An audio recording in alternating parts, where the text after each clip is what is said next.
Hello दोस्तों, हमारे video में आपका स्वागत है। दी स्टोरी चैम्बर चैनल को सब्सक्राइब, लाइक, शेयर ज़रूर करना। हम रोज़ नई नई कहानी लाते रहते हैं, तो चलिए कहानी शुरू करते हैं। नियति का संग्राम। रुद्रांश की चेतना में एक गहरा सुधार आया था। रक्त सिद्धार्थ ब्लड ब्लेड्समैन वास्तव में मृत्यु के नियमाधार, रचनापथ अरेडाओ के नियमाधार और भक्षण डिवाउरिंग के नियमाधार में सिद्धहस्त था। रुद्रांश की आंखें चमक उठीं। रक्त सिद्धार्थ निश्चित रूप से अभ्यास के लिए एक बहुत ही उपयुक्त लक्ष्य था। उसके नियंत्रित नियमाधारों में से 3 रुद्रांश के नियमाधारों के समान थे। रक्त सिद्धार्थ के साथ युद्ध छोटा था, पर रुद्रांश पर उसका गहरा प्रभाव पड़ा। खासकर उसके पास रुद्रांश के समान 3 नियमाधार थे। उससे लड़ने के बाद रुद्रांश के लिए उन तीनों नियमाधारों की समझ तेजी से बढ़ी। रुद्रांश रक्त सिद्धार्थ को इतनी आसानी से जाने नहीं दे सकता था। रुद्रांश वहीं रुक गया, नियमाधारों को समझने और युद्ध से मिली सीख को आत्मसात करने में जुट गया। 2 दिन बाद रुद्रांश ने अपना ध्यान समाप्त किया। चलो, युद्ध जारी रखते हैं, रुद्रांश ने बुदबुदाया और सीधे उस गुफा की ओर भागा जहां रक्त सिद्धार्थ रहता था। फूश! दूर से ही रुद्रांश के हाथों में एक लंबी भाला प्रकट हुई और उसने उसे आगे बढ़ाया। पहाड़ जितना बड़ा एक विशाल भाला प्रकाश गुफा की ओर जा धंसा। गुफा में विस्फोट हो गया। कौन है वहां? एक क्रुद्ध दहाड़ के साथ रक्त सिद्धार्थ आकाश में उछला। अंतहीन रक्त प्रकाश फूट पड़ा, जिससे पहाड़ की चट्टानें बिखर गईं। फिर उसने रुद्रांश को देखा। शैतान, मैं तुम्हें खोजने नहीं गया, पर तुम मेरे पास आने की हिम्मत कैसे कर सकते हो? तुम बस मौत को न्योता दे रहे हो।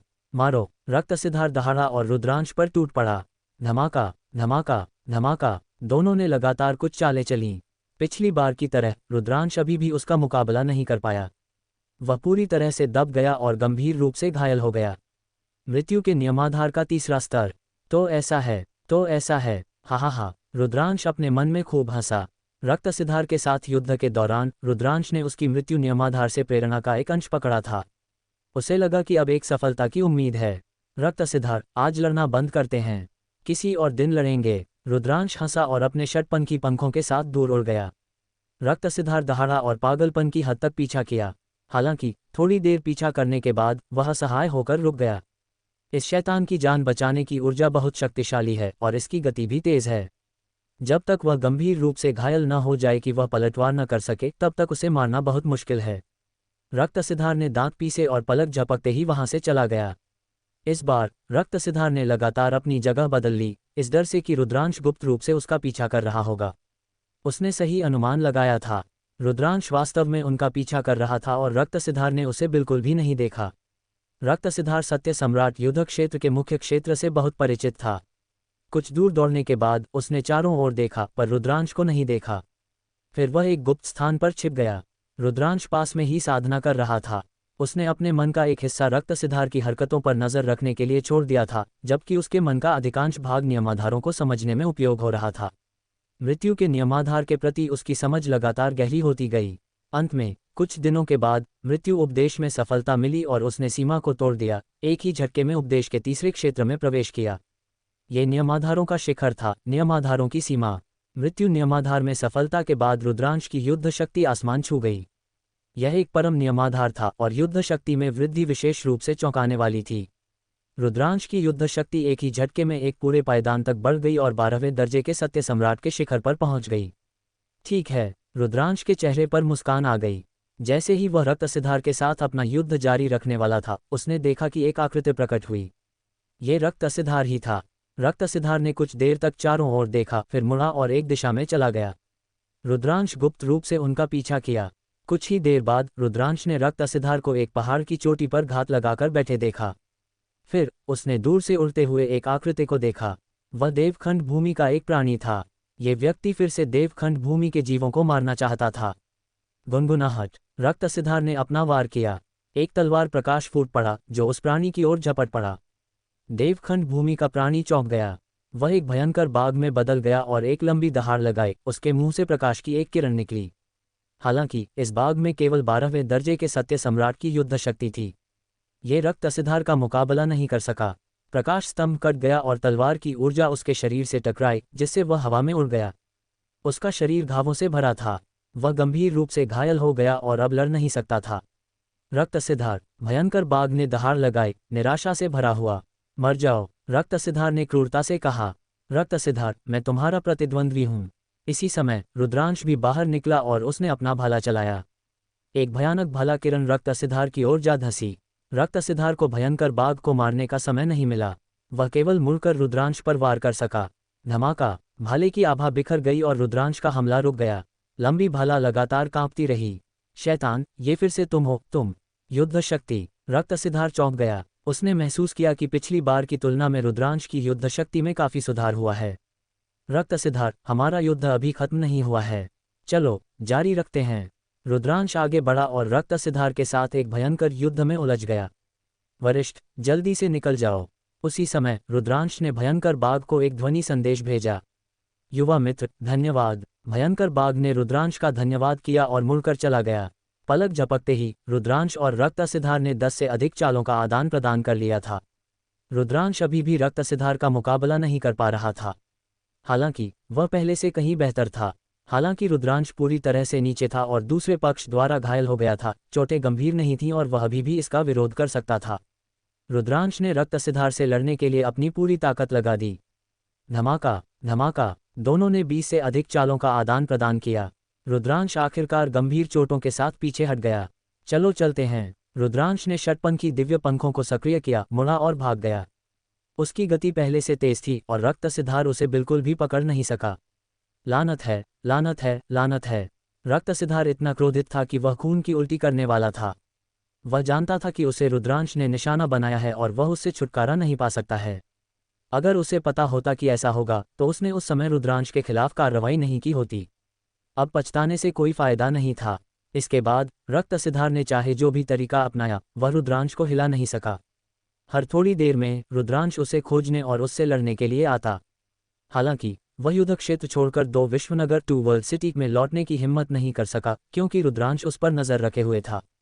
उसे डर था कि अगर वह 2 विश्वनगर में लौटा तो रुद्रांश उसकी रिपोर्ट कर देगा।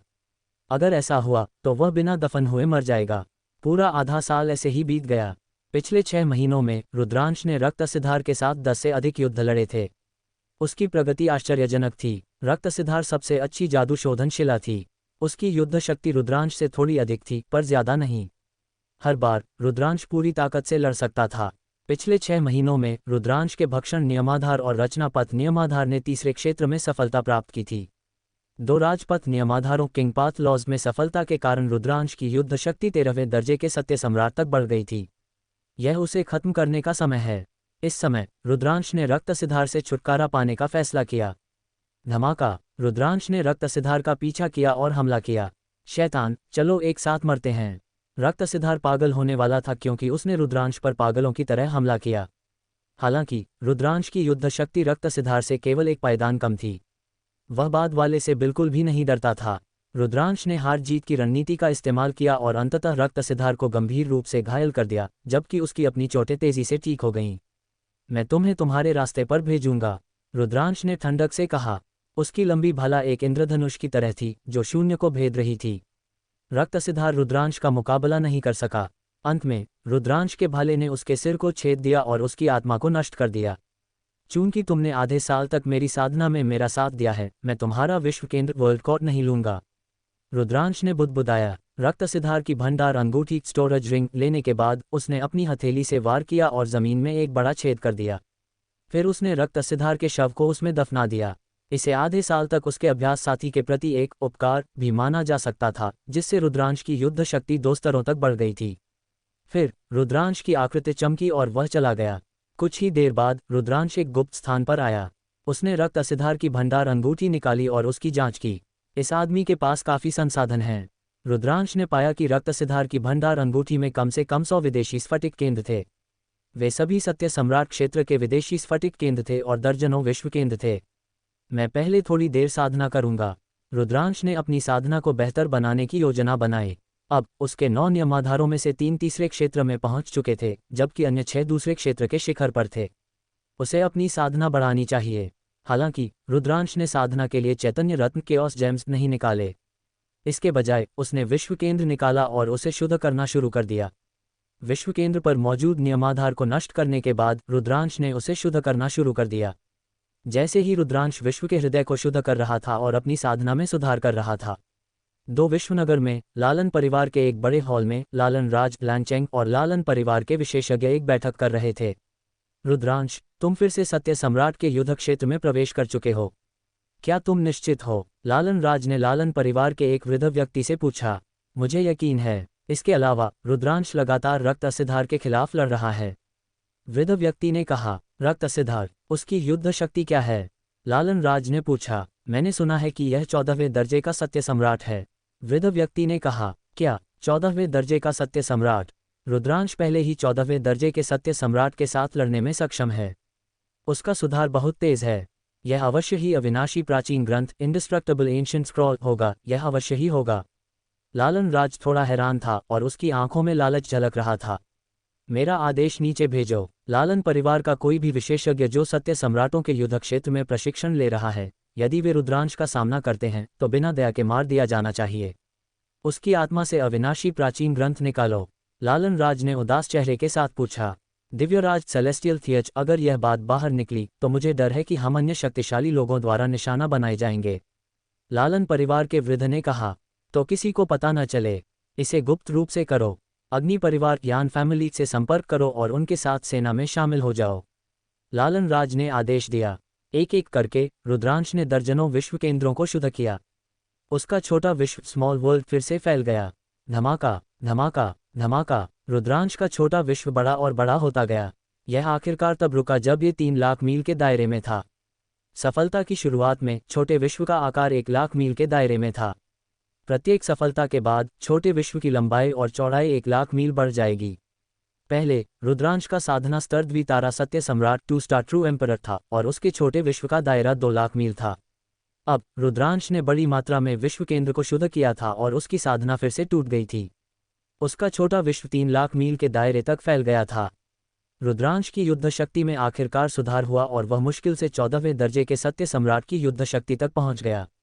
वह केवल मुश्किल से 14वें दर्जे के सत्य सम्राट की युद्ध शक्ति तक पहुंच सका और उसे कमजोर माना जाता था। रुद्रांश रुका नहीं। उसने एक चैतन्य पत्थर निकाला, चैतन्य ऊर्जा केओस ची को अवशोषित किया और शुद्ध करना और सुधार करना जारी रखा। लगातार 5 चैतन्य रत्नों को शुद्ध करने के बाद रुद्रांश का साधना स्तर त्रितारा सत्य सम्राट 3 स्टार ट्रू एम्परर के शिखर तक बढ़ गया। इस बिंदु पर रुद्रांश ने रुकने से पहले कुछ और चैतन्य रत्नों को शुद्ध करना जारी रखा। उसने एक ही झटके में सफलता प्राप्त करने और चतुर तारा सत्य सम्राट 4 स्टार ट्रू एम्परर बनने की योजना बनाई थी, पर उसे एहसास हुआ कि यह असंभव था। एक चतुर तारा सत्य सम्राट एक उच्च स्तरीय सत्य सम्राट था। एक बाधा थी जिसे उसे समेकित करने और अपनी ताकत जमा करने के लिए समय चाहिए था, अन्यथा वह सफलता प्राप्त नहीं कर पाएगा। अब मेरी युद्ध शक्ति मुश्किल से 14वें दर्जे के सत्य सम्राट के स्तर तक पहुंच गई है। पतनशील तारा धनुष फॉलन स्टारबोक के साथ मैं सत्य सम्राट क्षेत्र के मुख्य क्षेत्र में मुश्किल से खुद को बचा सकता हूं। मैं बाहर जाकर विदेशी जातियों का शिकार करूंगा ताकि खुद को प्रशिक्षित कर सकूं। रुद्रांश ने विचार किया। केवल लड़ने से ही कोई तेजी से सुधार कर सकता है। अगर रुद्रांश यहाँ लड़ने के बजाय 2 विश्वनगर में साधना करने के लिए रुका होता तो भी वह हर दिन पद ज्ञान प्राचीन वृक्ष पाथ अंडरस्टैंडिंग एंशिएंट ट्री के नीचे रहने पर भी इतना बड़ा सुधार नहीं कर पाता। रुद्रांश उस जगह से चला गया और विदेशी जातियों की तलाश में सत्य सम्राट युद्ध क्षेत्र के मुख्य क्षेत्र में घूमता रहा। इस समय एक खबर पूरे सत्य सम्राटों के युद्ध क्षेत्र में फैल गई। एक छोटे विश्व का प्रवेश द्वार अचानक सत्य सम्राटों के युद्ध क्षेत्र में कहीं प्रकट हुआ। यह अनुमान लगाया गया था कि यह छोटा विश्व अनगिनत वर्षों से शाश्वत शून्य अटर्नल नथिंगनेस के अंतरिक्ष में तैर रहा होगा और संयोग से इस अंतरिक्ष से जुड़ गया होगा, जिससे एक प्रवेश द्वार प्रकट हुआ। एक छोटा विश्व जो अनगिनत वर्षों तक शाश्वत शून्य में तैर सकता था, वह कम से कम एक शिखर महान सम्राट पीक ग्रेट एम्परर का छोटा विश्व था। यह एक स्वर्गीय सम्राट हेवनली एम्परर का छोटा विश्व भी हो सकता है, अन्यथा यह इतने वर्षों के बाद ढह गया होता। केवल एक अत्यंत शक्तिशाली व्यक्ति द्वारा बनाया गया एक छोटा विश्व ही इतने वर्षों तक शाश्वत शून्य में तैर सकता था और फिर भी मौजूद रह सकता था। अगर यह एक स्वर्गीय सम्राट क्षेत्र के शक्तिशाली व्यक्ति द्वारा छोड़ा गया एक छोटा विश्व था, तो यह बहुत संभावना थी कि यह अनमोल होगा और इसमें सर्वोच्च खजाने सुप्रीम ट्रेजर्स होंगे। इस खबर को सुनने के बाद सत्य सम्राट युद्ध क्षेत्र के सभी जीव सतर्क हो गए और प्रवेश द्वार की तलाश शुरू कर दी। यहाँ तक कि सत्य सम्राटों के युद्ध क्षेत्र के बाहर के कुछ सत्य सम्राटों ने भी अपनी किस्मत आजमाने के लिए विशेषज्ञों को साथ ले जाने के लिए पाया था। वरिष्ठ अर्जुन बाइटाइट ने भी कुछ शक्तिशाली सत्य सम्राटों से संपर्क किया और युद्ध क्षेत्र के मूल की ओर बढ़े। लालन परिवार, अग्नि परिवार और अन्य प्रमुख शक्तियों ने भी छोटे विश्व के प्रवेश द्वार की तलाश के लिए अपनी शक्तिशाली सेनाएं एकत्र की थीं। पहाड़ों में जमीन का एक बहुत बड़ा हिस्सा था। छोटे विश्व का प्रवेश द्वार इसी क्षेत्र में था, पर अब बड़ी संख्या में विदेशी विशेषज्ञ जमीन के टुकड़े के चारों ओर छिपे हुए थे। इस बार मैं इस अवसर का लाभ उठाकर देवखंड भूमि के विशेषज्ञों को मार डालूंगा। विदेशी विशेषज्ञों में से एक ने ठंडे बस्ते में डाल दिया। उन्होंने इस छोटे विश्व के प्रवेश द्वार की पहले खोज की थी, पर वे तुरंत जांच करने के लिए अंदर नहीं गए। इसके बजाय उन्होंने यहाँ बड़ी संख्या में विशेषज्ञों के साथ घात लगाई थी। देवखंड भूमि के विशेषज्ञों के आने और उन्हें एक एक करके मारने का इंतजार कर रहे थे। सत्य सम्राट युद्ध क्षेत्र हत्या के इरादे से भरा था। रुद्रांश को इनमें से किसी के बारे में नहीं पता था। उसने अपनी आभा को छिपाया और विदेशी जातियों की तलाश में सत्य सम्राट युद्ध क्षेत्र के मुख्य क्षेत्र में घूमता रहा। हालांकि कुछ दिनों तक खोज करने के बाद उसे एक भी विदेशी जाति का सामना नहीं हुआ। इसके बजाय वह कुछ देवखंड भूमि के विशेषज्ञों से मिला, जो सभी जल्दी में थे, कुछ खोज रहे थे। इस दिन रुद्रांश एक पर्वत श्रृंखला पर आया। इस बिंदु पर रुद्रांश रुक गया क्योंकि उसने अपने सामने अंतरिक्ष में एक अजीब उतार चढ़ाव महसूस किया। ये उतार चढ़ाव एक छोटे विश्व के प्रवेश द्वार के स्थानिक उतार चढ़ाव के समान है। क्या ऐसा हो सकता है कि इन पहाड़ों में एक छोटे विश्व का प्रवेश द्वार हो? चलो देखते हैं। रुद्रांश अत्यधिक कुशल और बोल्ड था। वह पहाड़ों की ओर बढ़ा। उसके पास पतनशील तारा धनुष और स्वर्गीय सम्राट का शरीर था, इसलिए वह स्वाभाविक रूप से निडर था। रुद्रांश पहाड़ों में उड़ गया और स्वाभाविक रूप से घात लगाए बैठे विदेशी जातियों द्वारा खोजा गया। ये देवखंड भूमि का एक मानव है। केवल एक ही क्यों है? वास्तव में उनमें से केवल एक ही है। ठीक है, चलो दुश्मन को सतर्क करने से बचने के लिए पहले इस व्यक्ति को मारते हैं। विदेशी जाति ने तुरंत रुद्रांश को मारने के लिए एक विशेषज्ञ को भेजा। रुद्रांश उड़ रहा था जब अचानक प्रकाश की एक धार उसकी ओर बढ़ी। एक गहरा काला कुल्हाड़ी प्रकाश एक्स रेडियंस उसकी ओर बढ़ रहा था। यह 12वें दर्जे की युद्ध शक्ति वाली एक विदेशी जाति है। रुद्रांश की निगाहें चमक उठीं। एक गठीला विशालकाय असुर देव जाति ईवल गॉड रेस का सदस्य उसकी ओर बढ़ रहा था। उसकी तीनों आंखें ठंडी हत्या के इरादे से भरी थीं। मारो! रुद्रांश के हाथों में एक लंबी भाला घनीभूत हुई और उसने उसे आगे बढ़ाया। चौंका देने वाली भाला आभा ने विरोधी के कुल्हाड़ी प्रकाश को एक ही झटके में नष्ट कर दिया और विरोधी के मस्तक प्लेबेला को भेद दिया। क्षणिक मृत्यु, इंस्टेंट किल। फिर अपनी विश्व शक्ति वर्ल्ड पावर के एक झटके से उसने दूसरे पक्ष के भंडार कंगन स्टोरेज ब्रेसलेट को उठा लिया और दूसरे पक्ष का स्फटिक केंद्र क्रिस्टल को खोद निकाला। लानत है, इस व्यक्ति में 14वें दर्जे के सत्य सम्राट की युद्ध शक्ति है। घात लगाए बैठे लोगों में से एक दहाड़ उठा। शुरुआत में उन्होंने सोचा था कि रुद्रांश की युद्ध शक्ति इतनी अधिक नहीं होगी क्योंकि वह बहुत युवा था। अगर वे 12वें दर्जे के सत्य सम्राट विशेषज्ञ को भेजते हैं तो वे आसानी से उससे निपट सकेंगे। उन्हें यह उम्मीद नहीं थी कि रुद्रांश इसे इतनी आसानी से हल कर देगा। इस व्यक्ति को मारने के लिए और लोगों को भेजो। जल्दी करो, देवखंड भूमि के अन्य लोगों द्वारा खोजा न जाए। एक विदेशी ने आदेश दिया। तुरंत कुछ विदेशी जातियां बाहर निकल आईं और रुद्रांश पर हमला किया। इस बार वे 6 थे। और भी हैं। रुद्रांश ने अपनी आंखें थोड़ी सी खुली। 6 विदेशी जातियां एक चौंकाने वाली आभा के साथ फूट पड़ीं और रुद्रांश की ओर बढ़ीं। दूर से विनाशकारी प्रकाश की 6 किरणें रुद्रांश की ओर झपकीं। गुनगुनाहट, फूं। रुद्रांश ने अपनी लंबी भाला चलाई और विदेशी जाति के विनाशकारी प्रकाश पर भाला आभा की किरणें चलाईं। धमाका, धमाका, धमाका। टकरावों की एक श्रृंखला हुई। रुद्रांश का शरीर हिंसक रूप से हिल गया और वह लगातार पीछे हटता रहा। 2 15वें दर्जे के सत्य सम्राट और 4 14वें दर्जे के सत्य सम्राट। रुद्रांश का दिल धड़क उठा क्योंकि उसने दूसरे पक्ष की ताकत निर्धारित कर ली थी। ऐसी संरचना 14वें दर्जे के सत्य सम्राट से निपटने के लिए काफ़ी थी। हालांकि उनका प्रतिद्वंद्वी रुद्रांश था।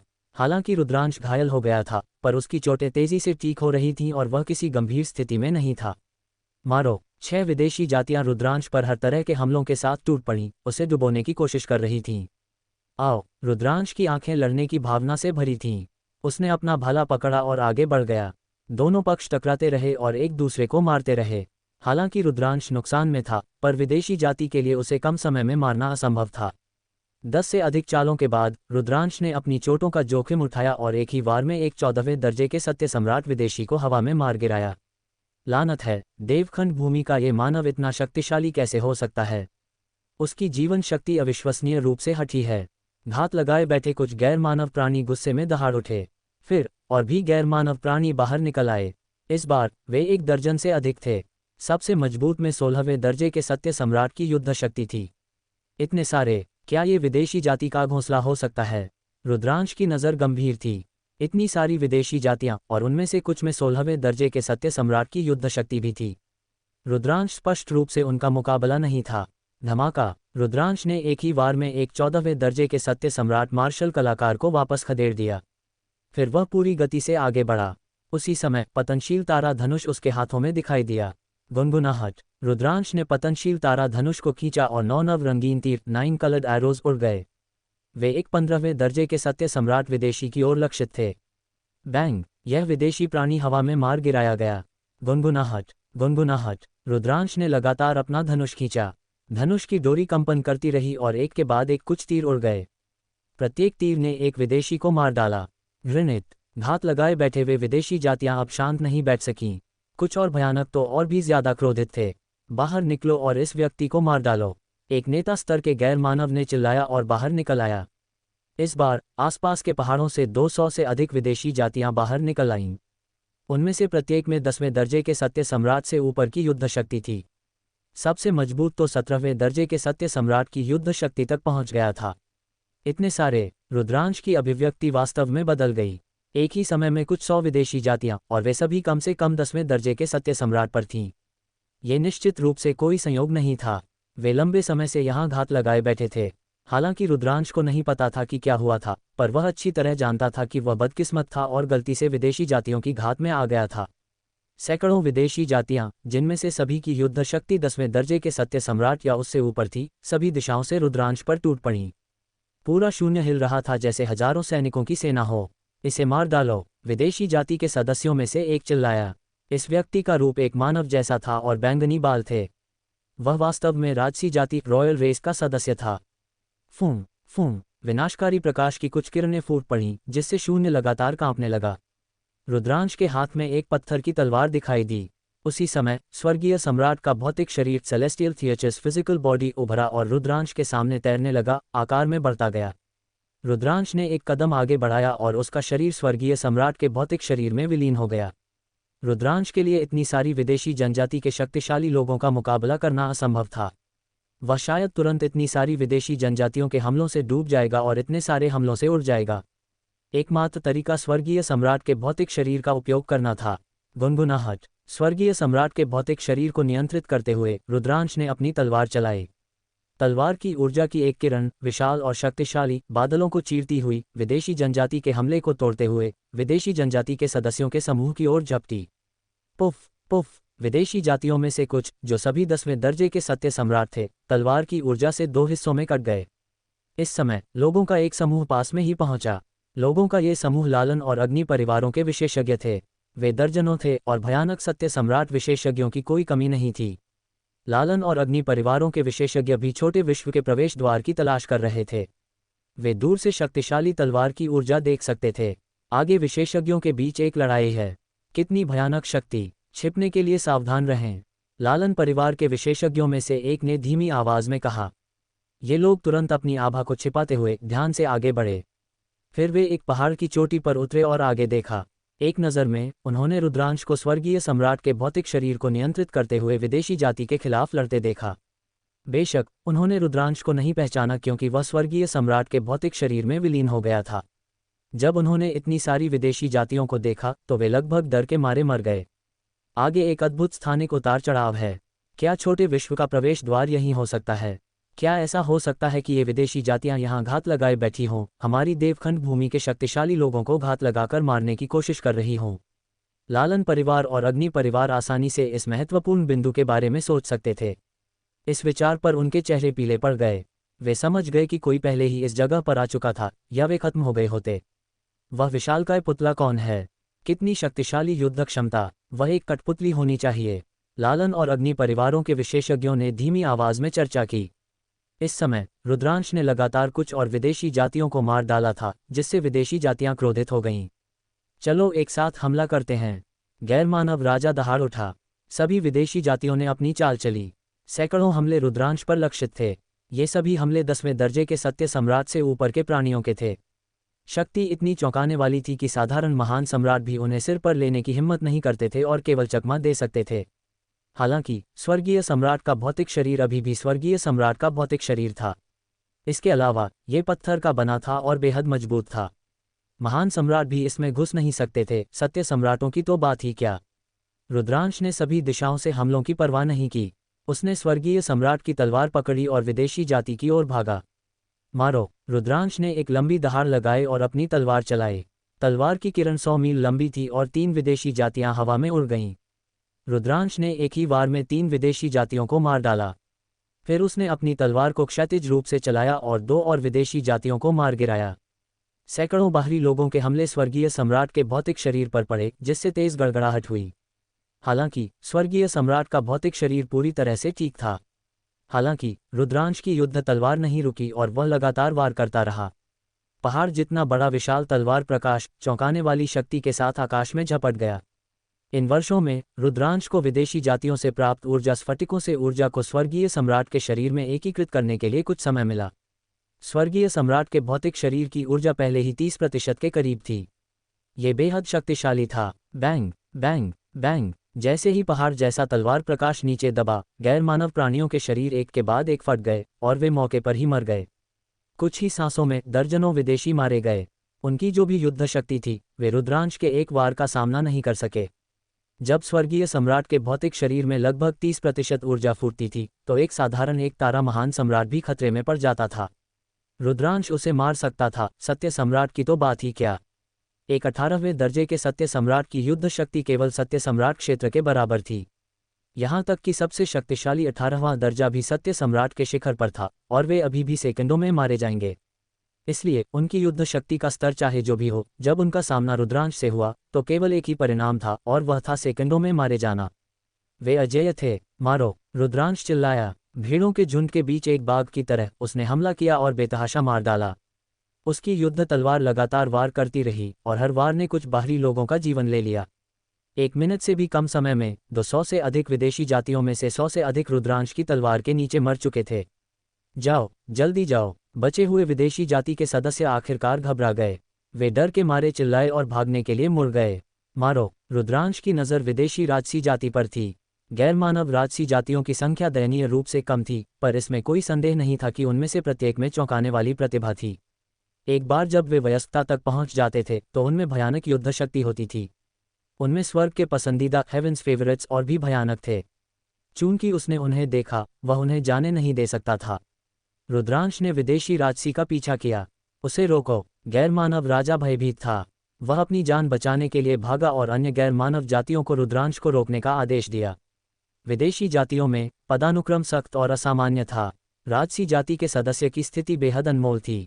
असुर देव जनजाति के आम लोगों और कुलीनों को बिना शर्त राजसी जाति का पालन करना पड़ता था। खतरे का सामना करने पर उसे बिना शर्त राजसी जाति के सामने खड़ा होना पड़ता था, अन्यथा एक बड़ी आपदा होगी।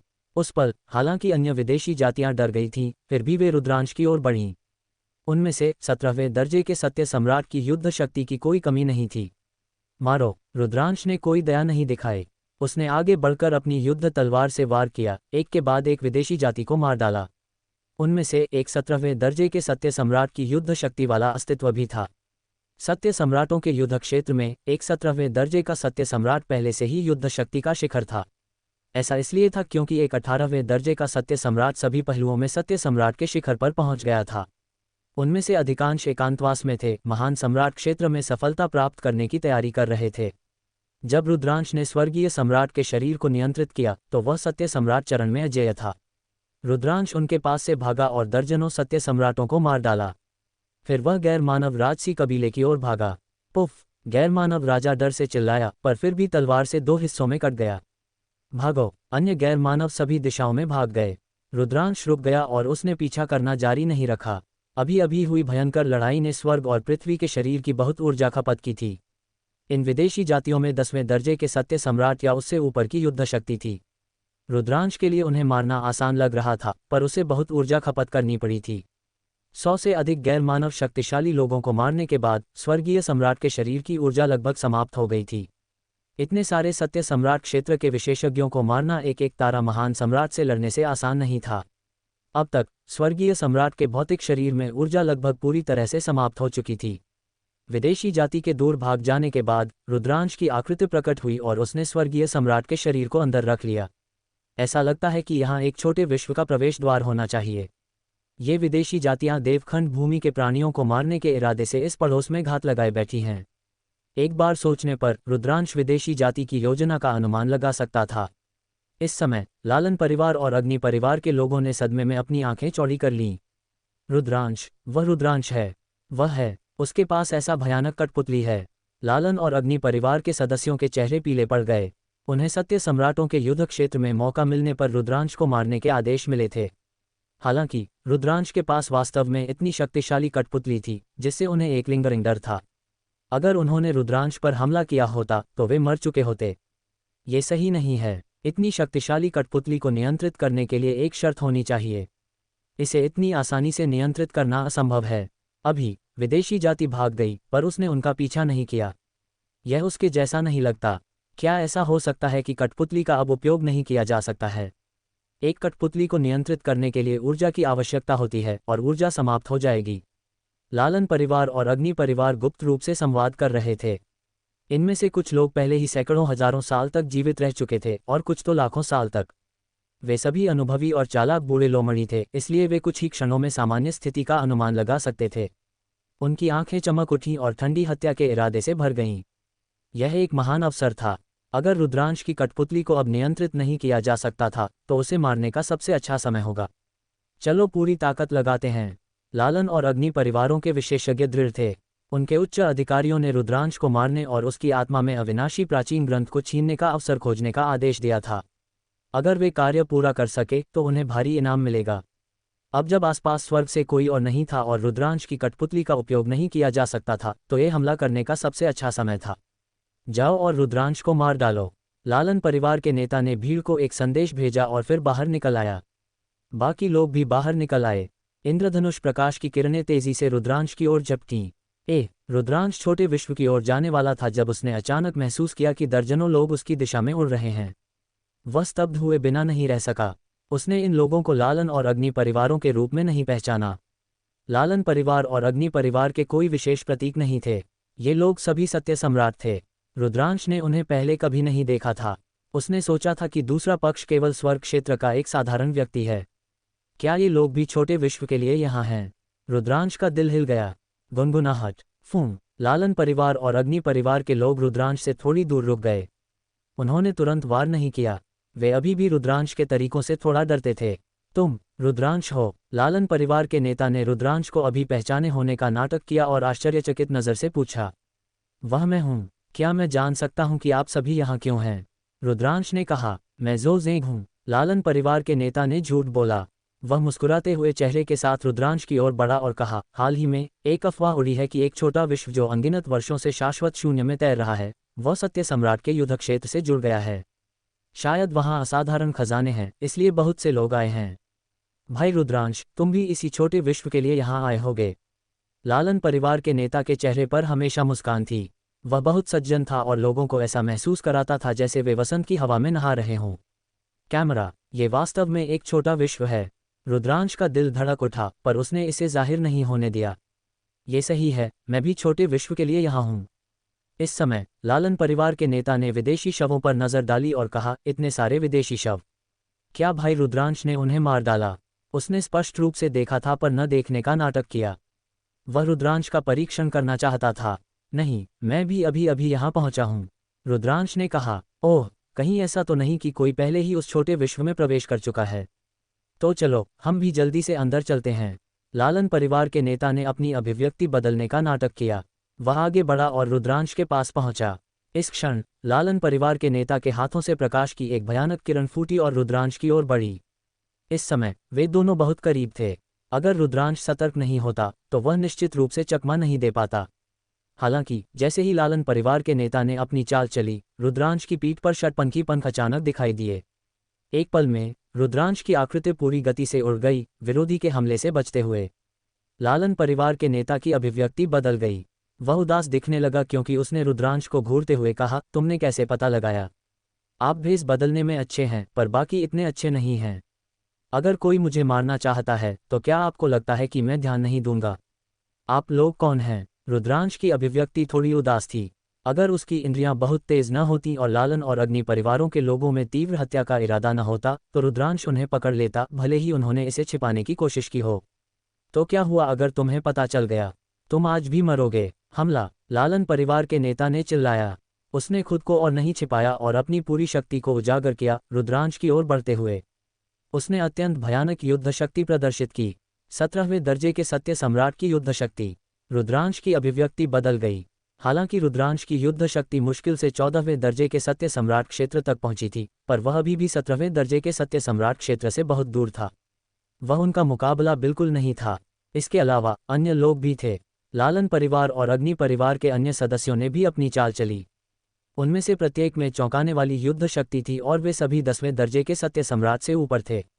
अगर स्वर्गीय सम्राट का भौतिक शरीर अभी भी आसपास होता तो ये लोग उसके लिए खतरा नहीं होते। हालांकि रुद्रांश अब उनका मुकाबला नहीं था। रुद्रांश ने अपने षटपंखी दिव्य पंख सक्रिय किए और हमले से बचने के लिए तेजी से पीछे हट गया। उसी समय पतनशील तारा धनुष उसके हाथों में दिखाई दिया। तुम कहाँ भागने की सोचते हो? एक के बाद एक हमले शून्य में लकीर खींचते हुए सीधे रुद्रांश की ओर बढ़े। क्या तुम लालन और अग्नि परिवारों से हो? रुद्रांश चिल्लाया। जिस क्षण दूसरे पक्ष ने चाल चली, वह अपनी अनूठी जादुई क्षमता को छिपा नहीं सका और रुद्रांश ने इसे पहचान लिया। लालन परिवार और अग्नि परिवार के साथ अपनी दुश्मनी के कारण रुद्रांश ने इन दोनों परिवारों द्वारा सौंपे गए प्राचीन शास्त्रों और दिव्य क्षमताओं का अध्ययन किया था, इसलिए वह उन्हें एक नज़र में पहचान सका। मारो! लालन परिवार और अग्नि परिवार के सदस्यों ने चिल्लाया। उनका हत्या का इरादा बेहद ठंडा था। गुनगुनाहट। रुद्रांश पीछे हटते हुए पतनशील तारा धनुष को खींचा। फूं! एक तीर अत्यंत गति से उड़ गया, एक तारे की तरह शून्य को चीरता हुआ। लालन परिवार के 15वें दर्जे के सत्य सम्राट शक्तिशाली लोगों में से एक को रुद्रांश ने हवा में मार गिराया। लानत है! लालन परिवार के नेता ने चिल्लाया और अपनी गति को अधिकतम तक बढ़ा दिया। ऐसा लग रहा था जैसे वह शून्य के माध्यम से यात्रा कर रहा हो। उसकी गति अधिकतम थी, रुद्रांश के षटपंखी दिव्य पंखों से धीमी नहीं थी। अग्नि परिवार से एक और व्यक्ति था जो 17वें दर्जे का सत्य सम्राट भी था। उन्होंने लालन परिवार के व्यक्ति के साथ मिलकर काम किया और दोनों तरफ से रुद्रांश की ओर बढ़े, तेजी से उस पर शिकंजा कस रहे थे। फूं! फूं! रुद्रांश ने लगातार अपना धनुष खींचा। दो नव रंगीन तीर 17वें दर्जे के सत्य सम्राट की युद्ध शक्ति वाले दो लोगों पर दागे गए। हालांकि एक 17वें दर्जे का सत्य सम्राट वास्तव में शक्तिशाली था। उसने जोर जबरदस्ती से तीरों को रोक दिया और केवल उसकी आकृति बाधित हुई। एक 17वें दर्जे का सत्य सम्राट इतना मजबूत होता है। रुद्रांश की नज़र गंभीर थी। रुद्रांश, आज तुम मरने वाले हो।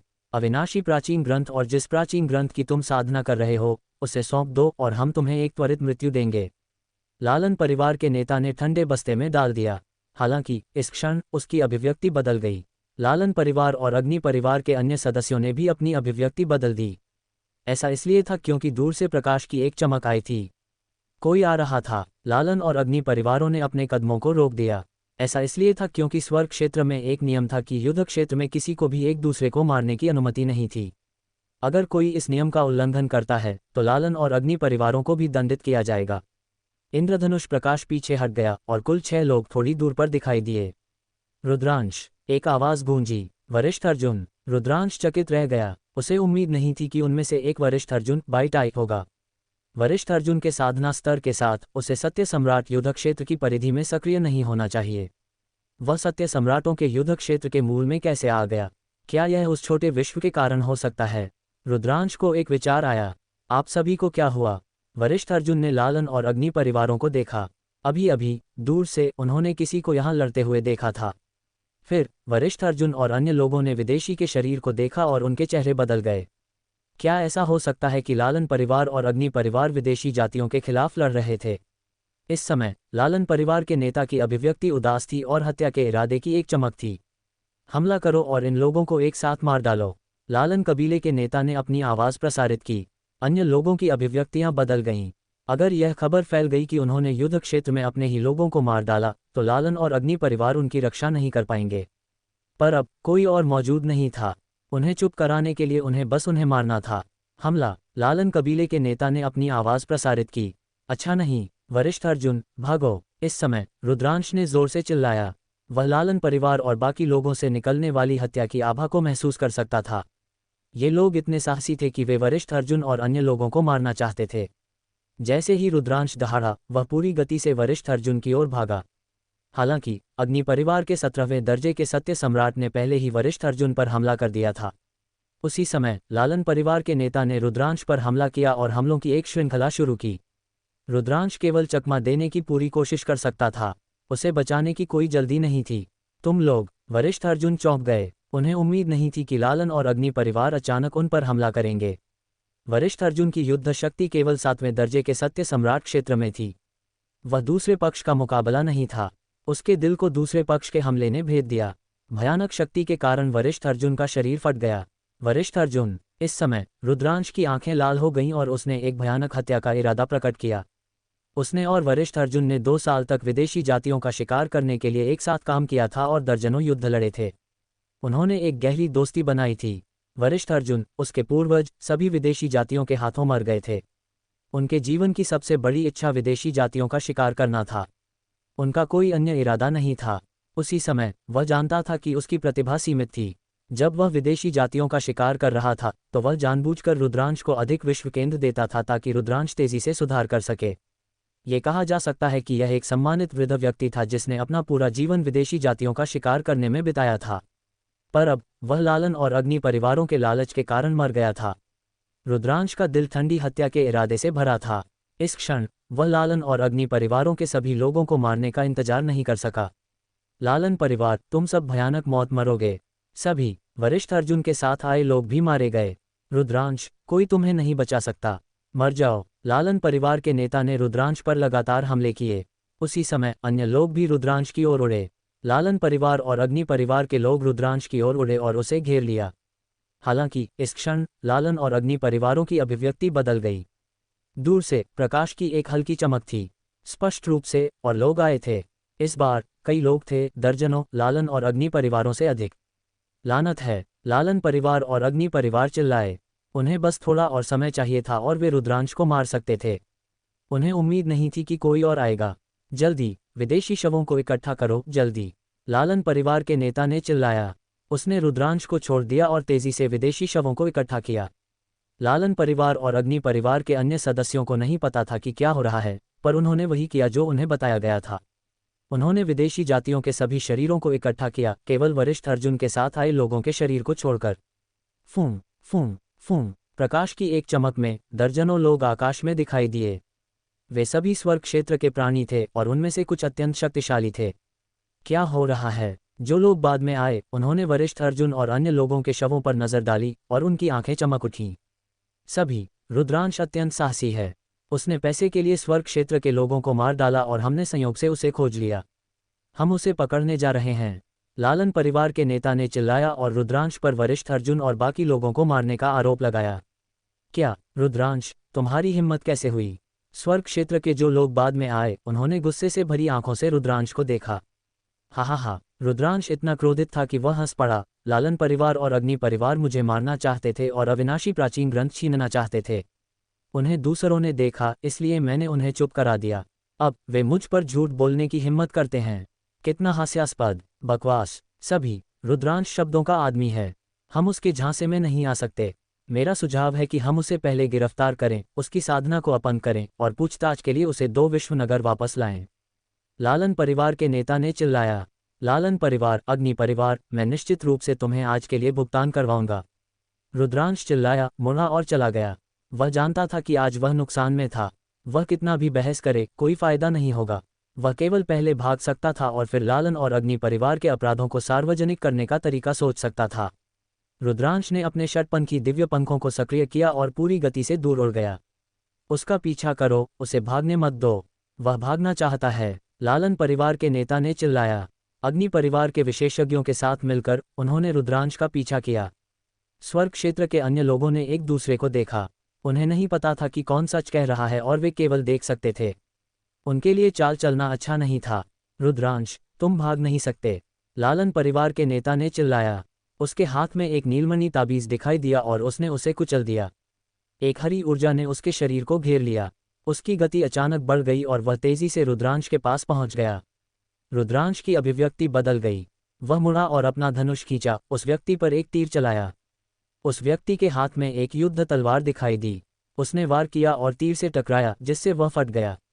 उसका शरीर थोड़ा धीमा हुआ, पर उसने रुद्रांश का पीछा करना जारी रखा। फूं फूं, लालन परिवार के नेता ने लगातार कुछ बार वार किया। तलवार की ऊर्जा सीटी बजाती हुई रुद्रांश पर झपटी।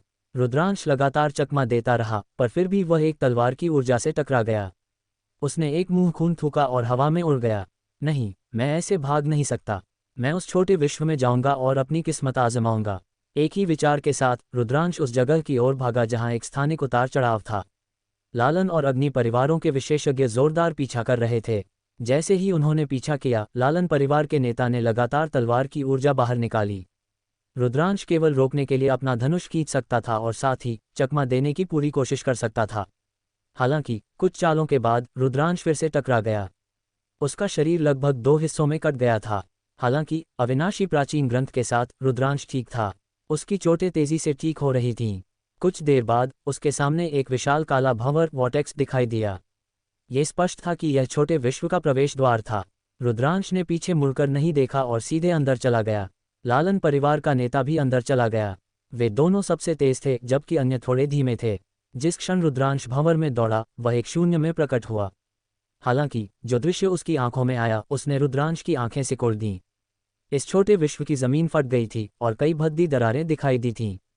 दुनिया बंजर थी। आकाश में स्थानिक दरारें थीं जो लगातार चमक रही थीं। चलो चलते हैं। रुद्रांश के पास सोचने का समय नहीं था और वह आगे बढ़ा। उसके पीछे एक उतार चढ़ाव आया। लालन परिवार का नेता भी प्रकट हो चुका था। जिस क्षण वह बाहर आया, वह भी सामने के दृश्य से चौंक गया। हालांकि जब उसने रुद्रांश को देखा तो उसकी आंखें हत्या के इरादे से भर गईं, क्योंकि उसने रुद्रांश पर हमला किया। गुनगुनाहट गुनगुनाहट। लालन परिवार के नेता ने अपनी विश्व ऊर्जा का उपयोग किया और अपनी पूरी शक्ति प्रदर्शित की। उसके 17वें दर्जे के सत्य सम्राट की युद्ध शक्ति सामने आई। तलवार की ऊर्जा ने शून्य को काट दिया और अंतरिक्ष सीधे फट गया। यह रुद्रांश की आंखें सिकुड़ गईं। वह हमले को रोकने के लिए पतनशील तारा धनुष का उपयोग करना चाहता था, पर वह रुक गया। लालन परिवार के नेता की अभिव्यक्ति भी बहुत बदल गई। धमाका धमाका धमाका। इस समय पूरी दुनिया हिंसक रूप से हिलने लगी, क्योंकि आकाश फट गया। लालन परिवार के नेता के तलवार के वार ने एक फ्यूज जलाया, जिससे पूरी दुनिया ढह गई और फट गई। अच्छा नहीं, लालन परिवार के नेता ने महसूस किया कि कुछ गलत है। वह मुड़ा और उस प्रवेश द्वार से जाने वाला था, पर एक धमाके के साथ प्रवेश द्वार भी फट गया। बाहर निकलने का मार्ग ढह गया था। धमाका धमाका धमाका। पृथ्वी टूट गई और घनी स्थानिक दरारें आकाश में दिखाई दीं। लानत है, लानत है। लालन परिवार का नेता डर से लगातार दहाड़ता रहा। यह एक छोटा विश्व है जो ढहने वाला है। रुद्रांश का मुंह कड़वाहट से भर गया। इस क्षण वह कैसे नहीं समझ सकता था। ये छोटा विश्व अवश्य ही अनगिनत वर्षों से शाश्वत शून्य में तैर रहा होगा और ढहने वाला होगा। जब वे अंदर घुसे और अपनी साधना को उजागर किया, तो उन्होंने संतुलन तोड़ दिया और दुनिया के ढहने का कारण बने। एक छोटे विश्व के ढहने की शक्ति अत्यंत भयानक थी। विशेष रूप से ये छोटा विश्व बहुत संभावना है कि एक शक्तिशाली अस्तित्व से संबंधित हो, इसलिए यह और भी शक्तिशाली था। धमाका। सीला। जमीन फट गई और आकाश दरारों से भर गया। अधिक से अधिक दरारें दिखाई दीं, जिससे एक गहरा शून्य प्रकट हुआ। एक भयानक स्थानिक तूफान सभी दिशाओं में फैल गया। रुद्रांश और लालन परिवार के नेता की युद्ध क्षमताओं को देखते हुए, अगर वे गहरे शून्य में प्रवेश करते हैं तो ये ठीक होगा। हालांकि अगर वे छोटे विश्व के ढहने के कारण होने वाले अंतरिक्ष तूफान से बह गए, तो वे निश्चित रूप से मर जाएंगे। वे दोनों चकमा देने की पूरी कोशिश करते थे। हालांकि थोड़ी देर बाद पूरी दुनिया, पूरा अंतरिक्ष स्थानिक तूफानों से भर गया और छिपने के लिए लगभग कोई जगह नहीं थी। लानत है, लानत है, ये सब तुम्हारी गलती है, ये सब तुम्हारी गलती है। मैं चाहता हूं कि तुम मरो। लालन परिवार का नेता पागलपन में दहाड़ता रहा, हर चीज के लिए रुद्रांश को दोषी ठहराता रहा। अगर रुद्रांश अंदर नहीं भागा होता तो वह उसका पीछा क्यों करता? अगर रुद्रांश नहीं भागा होता और उसे मारने देता तो ऐसी बात कैसे हो सकती थी? वह गुस्से से दहाड़ा और रुद्रांश की ओर झपटा। हालांकि एक स्थानिक तूफान में लालन परिवार का नेता चिल्लाया। उसके शरीर का निचला आधा हिस्सा फट गया, केवल ऊपरी आधा हिस्सा बचने के लिए बचा। वह लगभग मर गया। Fearful face. High voltage Rudransh का पुनर्जन्म। उसी क्षण रुद्रांश एक भयंकर खतरे में था। अंतरिक्ष का तूफान चारों दिशाओं में फैल रहा था और वह लगभग उसमें फंस ही गया था। नव सूर्य परम प्रभु की दिव्य शक्ति से प्राप्त दिव्य नौ ड्रैगन कलश। इसी में छिपना होगा। रुद्रांश को तुरंत दिव्य नौ ड्रैगन कलश की याद आई।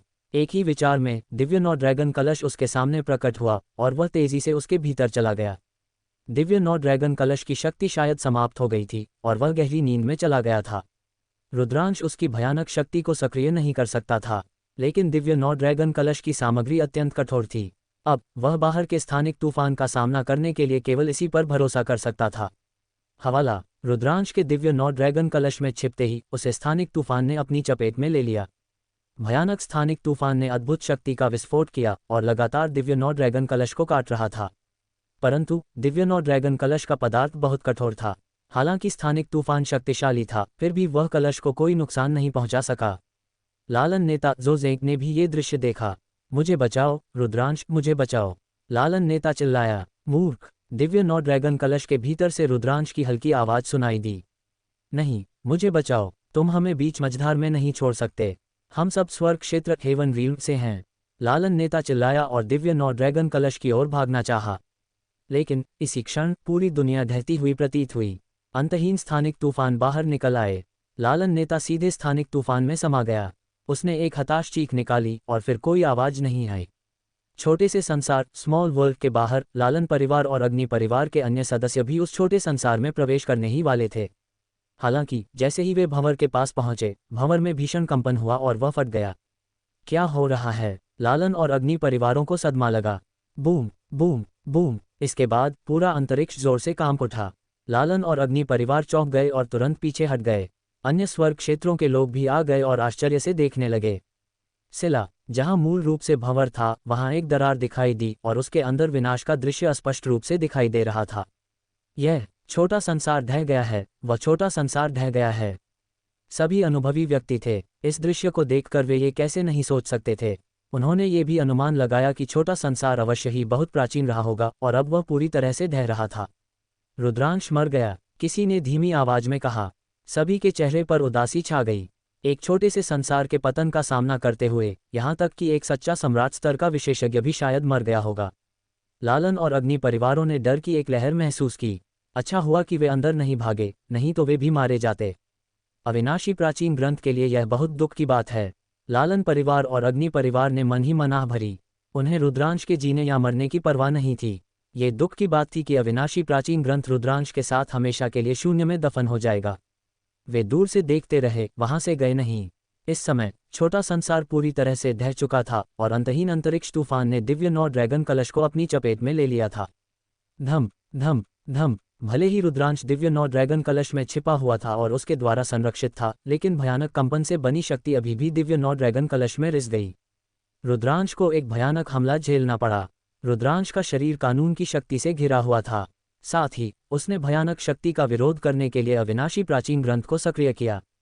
फिर भी वह बुरी तरह से घायल हो गया था। उसकी हड्डियां टूट गईं और मांसपेशियां फट गईं। उसने एक बड़ा मुंह खून थूका। ये छोटा संसार निश्चित रूप से किसी स्वर्गीय सम्राट स्तर के शक्तिशाली व्यक्ति का रहा होगा। पतन से उत्पन्न ऊर्जा बहुत भयानक थी। दिव्य नौ ड्रैगन कलश विशाल महासागर में एक छोटी नाव की तरह था जो लहरों के साथ बह रहा था। इसे स्थानिक तूफान द्वारा असीम अंधेरे शून्य में बहा दिया गया और यह बहुत दूर बह गया। एक अज्ञात समय के बाद दिव्य नौ ड्रैगन कलश ने अचानक एक हिंसक दहाड़ निकाली। फिर बाहर एक हिंसक विस्फोट हुआ। फिर सब कुछ शांत हो गया। क्या हो रहा है? क्या यह अंधेरे शून्य से बाहर निकल गया होगा? रुद्रांश का दिल धड़क उठा। दिव्य कलश के उद्घाटन के माध्यम से उसने एक प्रकाश की किरण को अंदर चमकते हुए देखा। रुद्रांश अत्यधिक प्रसन्न हुआ। ऐसा लगा कि वह वास्तव में अंधेरे शून्य को छोड़ चुका है। रुद्रांश कलश से रेंग कर बाहर निकला। बाहरी दुनिया में पक्षी चहक रहे थे और फूल खिल रहे थे। वह वर्तमान में इस पर्वत शिखर पर था। हालांकि जब दिव्य नौ ड्रैगन कलश अभी अभी टकराया था तो आधा पहाड़ कुचल गया और पहाड़ में धंस गया था। रुद्रांश ने अपना हाथ हिलाया और दिव्य नौ ड्रैगन कलश को हटा दिया। ये जगह कहाँ है? रुद्रांश ने चारों ओर देखा। जो कुछ दिखाई दिया वह था अंतहीन हरा पहाड़, हरा भरा और रसीला, जीवन शक्ति से भरा हुआ। ये बिल्कुल भी सत्य सम्राट युद्ध क्षेत्र नहीं था। वास्तव में ये दो विश्वनगर के बाहर का युद्ध क्षेत्र भी नहीं था। युद्ध क्षेत्र पर लगातार लड़ाई के कारण वहां लंबे समय से भयावह सन्नाटा पसरा हुआ था और कोई वनस्पति जीवित नहीं रह सकती थी। यह इस जगह से पूरी तरह से अलग था। क्या मुझे ताइकिंग स्वर्ग क्षेत्र में कहीं स्थानिक तूफान में खींच लिया गया होगा? रुद्रांश ने अपने मन में सोचा। हालांकि अगले ही पल उसका दिल धड़क उठा। उसने एक और संभावना के बारे में सोचा। यदि उन्हें ताइकिंग स्वर्ग क्षेत्र में बहाया जा सकता है तो क्या उन्हें अन्य स्वर्ग क्षेत्रों में भी नहीं बहाया जा सकता है? क्या ये जगह कोई और स्वर्ग क्षेत्र हो सकती है? स्वर्ग क्षेत्र हेवन रील्म के 9 स्वर्ग क्षेत्रों में से ताइकिंग स्वर्ग क्षेत्र को छोड़कर अन्य 8 स्वर्ग क्षेत्रों पर सभी विदेशी जातियों का कब्जा था। अगर वे अन्य स्वर्ग क्षेत्रों में जाते हैं तो ये परेशानी होगी। पहले ठीक हो जाते हैं। रुद्रांश ने सिर हिलाया। वह बुरी तरह घायल था। कोई फर्क नहीं पड़ता कि वह कहाँ था, उसे पहले अपने घावों को ठीक करना था और अपनी स्थिति को चरम पर समायोजित करना था। यही सबसे अच्छा तरीका था। रुद्रांश पालथी मारकर बैठ गया और अपने घावों को ठीक करने के लिए अविनाशी प्राचीन ग्रंथ को सक्रिय किया। हालांकि उसने जैसे ही स्वास्थ्य लाभ शुरू किया, दूर से इंद्रधनुषी प्रकाश की धारियां तेजी से उड़ती हुई आईं। रुद्रांश का चेहरा बदल गया और उसे स्वास्थ्य लाभ बंद करके इंद्रधनुषी प्रकाश को देखना पड़ा। एक विदेशी जाति। एक ही नज़र में रुद्रांश का चेहरा और भी बदसूरत हो गया। ताइकिंग स्वर्ग क्षेत्र में कोई विदेशी जाति नहीं हो सकती थी और ये 2 विश्वनगर के बाहर का युद्ध क्षेत्र भी नहीं था, इसलिए केवल एक ही संभावना थी। ये स्वर्ग क्षेत्र का एक और स्वर्ग क्षेत्र था। रुद्रांश को कड़वाहट महसूस हुई। उसे उम्मीद नहीं थी कि वह वास्तव में स्वर्ग क्षेत्र के दूसरे स्वर्ग क्षेत्र में आ जाएगा। यह मानव जाति है। भाग निकले सभी मनुष्यों को मार डालो। विदेशी जातियों ने रुद्रांश को भी देखा और उसकी ओर तेजी से बढ़े। दूर से विनाशकारी प्रकाश की किरणें रुद्रांश की ओर बढ़ रही थीं। सबसे मजबूत केवल एक 10वें स्तर का सच्चा सम्राट है। मारो। दूसरे पक्ष के हमले से रुद्रांश महसूस कर सकता था कि सबसे मजबूत विदेशी जाति एक 10वें स्तर का सच्चा सम्राट था। इस तरह की युद्ध शक्ति रुद्रांश के लिए खतरा नहीं थी। रुद्रांश ने अपने घावों की परवाह नहीं की। उसने अपने हाथ में अनंत ड्रैगन भाला को संघनित किया और आगे बढ़ा। पुफ पुफ, एक के बाद एक भाले की चमक विदेशी जनजाति के सदस्यों की ओर चली गई, उन्हें एक एक करके मार डाला। 10 से अधिक विदेशी जातियों को रुद्रांश ने एक ही पल में मार डाला। 10 से अधिक विदेशी शवों को अपनी छोटी दुनिया में संग्रहित करने के बाद रुद्रांश की आकृति चमकी और वह जगह छोड़ दी। वह लंबे समय तक यहाँ नहीं रह सकता था। रुद्रांश को स्वास्थ्य लाभ के लिए एक छिपी हुई जगह ढूंढनी पड़ी। जबरदस्ती हमला करने के बाद उसके घाव और बिगड़ गए थे, लेकिन अगले ही पल उसका चेहरा बदल गया, क्योंकि विदेशी जातियों का एक और समूह भी दूसरी दिशा से आ रहा था। यह एक मानव है जो जाल से बच निकला है। इसे मार डालो। दर्जनों विदेशी जातियों ने रुद्रांश की ओर तेजी से बढ़े। रुद्रांश महसूस कर सकता था कि उनमें भयानक विशेषज्ञ थे। हालांकि कोई महान सम्राट नहीं था, लेकिन निश्चित रूप से 16 और 17 स्तर के सच्चे सम्राट थे। रुद्रांश अब बुरी तरह घायल था। वह इन विदेशी जातियों के लिए कोई मुकाबला नहीं था और केवल अस्थायी रूप से उनसे बच सकता था। रुद्रांश ने अपने षटपंखी पंख का उपयोग किया और पूरी गति से दूर उड़ गया। विदेशी जातियां उसके ठीक पीछे आ रही थीं। ये कौन सा स्वर्ग क्षेत्र है? उसने कहा कि मानव जाति भाग गई है। ऐसा लगता है कि इस स्वर्ग क्षेत्र में अभी भी मनुष्य हैं। उड़ते समय रुद्रांश सोच रहा था। उसके पीछे विदेशी जातियां बहुत तेज थीं, खासकर उनमें से कुछ। वे आश्चर्यजनक रूप से शक्तिशाली थे और धीरे धीरे उनके और रुद्रांश के बीच की दूरी को कम कर रहे थे। मेरे घाव बहुत गंभीर हैं, मैं अपनी पूरी ताकत का इस्तेमाल नहीं कर सकता। रुद्रांश ने माथे पर बल डाला, एक समाधान के बारे में सोचते हुए। थोड़ी देर बाद वह एक ही पल में हजारों मील उड़ चुका था। लेकिन इस समय विदेशी लोगों का एक और समूह उनके सामने प्रकट हुआ। उनमें 20 से अधिक थे। रुद्रांश के पास अपनी दिशा बदलने और बाईं ओर दौड़ने के अलावा कोई चारा नहीं था। इस तरह उसके और प्रतिद्वंद्वी के शक्तिशाली लोगों के बीच की दूरी कम हो गई। क्या करें? रुद्रांश ने जल्दी से जवाबी कार्रवाई के बारे में सोचा। वह प्रतिद्वंद्वी के हमले का विरोध करने के लिए दिव्य नौ ड्रैगन कलश को बाहर निकाल सकता था, लेकिन यह एक जाल में कछुए को पकड़ने जैसा होगा। ऐसी स्थिति में यह बिल्कुल भी वांछनीय नहीं था। रुद्रांश केवल उड़ना जारी रख सकता था।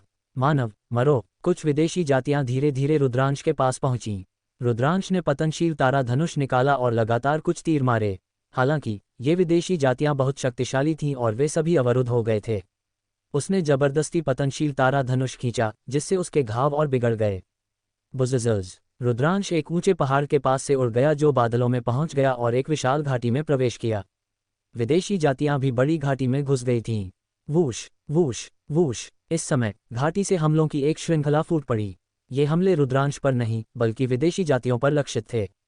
एक ही पल में 7 से 8 विदेशी जातियां मारी गईं। रुद्रांश का पीछा कर रहे विदेशी जातियां भी रुक गईं। मारो, इन विदेशी जातियों को मार डालो। घाटी से दहाड़ें आईं क्योंकि 20 से अधिक आकृतियां बाहर निकलीं। एक मानव, एक दिव्य जानवर। रुद्रांश थोड़ा स्तब्ध था, फिर वह अत्यधिक प्रसन्न हुआ। बाहर निकलने वाले ये लोग वास्तव में मानव थे। दिव्य जानवर भी थे और वे सभी बहुत शक्तिशाली थे। उनमें से एक अधेड़ उम्र का व्यक्ति एक युद्ध ब्लेड पकड़े हुए था। जब उसने काटा तो ब्लेड का प्रकाश विशाल और शक्तिशाली था। 16वें स्तर के सच्चे सम्राट की युद्ध शक्ति वाले 2 बाहरी लोगों को मार दिया गया और 17वें स्तर के सच्चे सम्राट की युद्ध शक्ति वाले एक व्यक्ति को गंभीर रूप से घायल कर दिया गया। यह एक शीर्ष सच्चा सम्राट है। उसके पास 18वें स्तर के सच्चे सम्राट की युद्ध शक्ति है। रुद्रांश की आंखें चमक उठीं। इसके अलावा कुछ ऐसे भी थे जिनकी युद्ध शक्ति 17वें और 16वें स्तर के सच्चे सम्राटों के पास थी। यह एक तरफा लड़ाई थी। दर्जनों विदेशी जातियां लगातार मारी गईं। रुद्रांश अपने घावों की परवाह नहीं कर सकता था। वह लगातार पतनशील तारा धनुष खींचता रहा और भागने वाले विदेशी जनजाति के कुछ सदस्यों को मार डाला। कुल मिलाकर 40 से 50 विदेशी जातियां थीं। कुछ ही देर बाद वे सभी मारे गए और उनके शव उन लोगों द्वारा एकत्र कर लिए गए। फिर उन लोगों की निगाहें रुद्रांश की ओर मुड़ीं। सब लोग, आपकी मदद के लिए धन्यवाद। रुद्रांश ने हाथ जोड़कर धन्यवाद दिया। तुम कौन हो? मैंने तुम्हें पहले कभी क्यों नहीं देखा? क्या ऐसा हो सकता है कि कोई अन्य छोटी दुनिया हो जिस पर अभी तक गैर मानवों द्वारा विजय प्राप्त नहीं हुई हो? एक युवा महिला हवा में कदम रखते हुए खड़ी हुई और रुद्रांश को उत्सुकता से देखा। यह महिला बहुत खूबसूरत थी। उसने लोहे का कवच पहना हुआ था जिसने उसकी प्रभावशाली आकृति को प्रकट किया। अन्य छोटे संसार, रुद्रांश ने भ्रमित नजर डाली। सब लोग, क्या मैं पूछ सकता हूं कि यह जगह कहाँ है? कौन सा स्वर्ग क्षेत्र? रुद्रांश ने पूछना जारी रखा। कौन सा स्वर्ग क्षेत्र? बेशक हम 10,000 आत्मा स्वर्ग क्षेत्र में हैं। क्या तुम यहाँ से नहीं हो? युवा महिला ने पूछा, बहुत उत्सुकता से। अन्य लोग भी आए और रुद्रांश को उत्सुकता से देखा। 10,000 आत्मा स्वर्ग क्षेत्र? मैं वास्तव में 10,000 आत्मा स्वर्ग क्षेत्र में हूँ। रुद्रांश का दिल कांप गया। 10,000 आत्मा स्वर्ग क्षेत्र हेवन रील्म के 9 स्वर्ग क्षेत्रों में से एक था और लंबे समय से विदेशी जातियों के कब्जे में था। ऐसा लगता है कि उसे छोटे संसार के पतन की शक्ति से 10,000 आत्मा क्षेत्र में बहा दिया गया था। मैं आप सभी से सहमत नहीं हूँ। मैं ताइकिंग स्वर्ग क्षेत्र से हूँ। रुद्रांश ने कहा, क्या तुम ताइकिंग स्वर्ग क्षेत्र से हो? युवा महिला और अन्य सभी ने सदमे में अपनी आंखें चौड़ी कर लीं। फिर उनकी आंखें आश्चर्य से भर गईं। हम विदेशी जातियों से जानते हैं कि ताइकिंग स्वर्ग क्षेत्र पर विजय प्राप्त नहीं हुई है और वह अभी भी स्वर्ग क्षेत्र के हाथों में है। क्या ये सच है? तुम 10,000 आत्मा स्वर्ग क्षेत्र में कैसे आए? क्या कोई गुप्त मार्ग है? युवा महिला ने एक के बाद एक कई सवाल पूछे और अन्य लोग भी उत्सुक थे। इस समय रुद्रांश का शरीर थोड़ा कांप गया और उसका चेहरा पीला पड़ गया। इस समय वह गंभीर रूप से घायल था। चलो इस जगह को पहले छोड़ दें। इस छोटे भाई के घाव बहुत गंभीर हैं। उसके ठीक होने के बाद उससे पूछना बहुत देर नहीं होगी। एक बूढ़ा व्यक्ति आगे बढ़ा और कहा, मैं बहुत उत्साहित थी। चलो चलते हैं, युवा महिला ने कहा। तुरंत युवा महिला ने विश्व ऊर्जा की एक लहर लहराई और रुद्रांश और 20 लोगों के साथ एक दिशा में उड़ गई। इस दौरान उन्होंने लगातार दिशाएं बदलीं, जैसे कि वे विदेशी जाति द्वारा पीछा किए जाने से डरते थे। कुछ ही देर बाद वे एक गुप्त स्थान पर आए और एक गुप्त मार्ग से एक भूमिगत स्थान में प्रवेश किया। पहुंचने के बाद रुद्रांश पालथी मारकर बैठ गया और स्वास्थ्य लाभ शुरू कर दिया।